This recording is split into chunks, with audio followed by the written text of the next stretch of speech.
Fable de Jean de La Fontaine. Invitation de la folie. La folie décida d'inviter ses amis pour prendre un café chez elle. Tous les invités y allèrent. Après le café, la folie proposa: « On joue à cache-cache ?» « Cache-cache ? C'est quoi ça ?» demanda la curiosité. « Cache-cache est un jeu. Je compte jusqu'à 100 et vous vous cachez. Quand j'ai fini de compter, je cherche et le premier que je trouve sera le prochain à compter. » Tous acceptèrent, sauf la peur et la paresse. 1, 2, 3. La folie commença à compter. L'empressement se cacha le premier, n'importe où. La timidité, timide comme toujours, se cacha dans une touffe d'arbres. La joie courut au milieu du jardin. La tristesse commença à pleurer, car elle ne trouvait pas d'endroit approprié pour se cacher. L'envie accompagna le triomphe et se cacha près de lui, derrière un rocher. La folie continuait de compter tandis que ses amis se cachaient.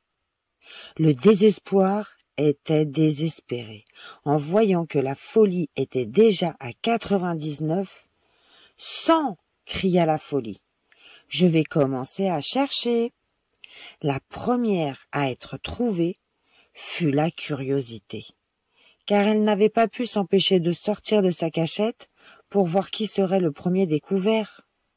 En regardant sur le côté, la folie vit le doute au-dessus d'une clôture, ne sachant pas de quel côté il serait mieux caché.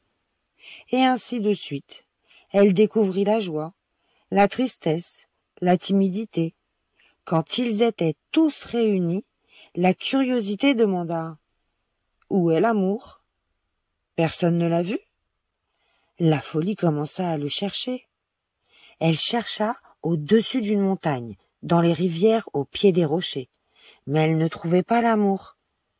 Cherchant de tous côtés, la folie vit un rosier, prit un bout de bois et commença à chercher parmi les branches, lorsque soudain elle entendit un cri.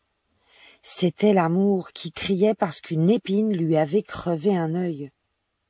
La folie ne savait pas quoi faire. Elle s'excusa, implora l'amour pour avoir son pardon, et alla jusqu'à lui promettre de le suivre pour toujours.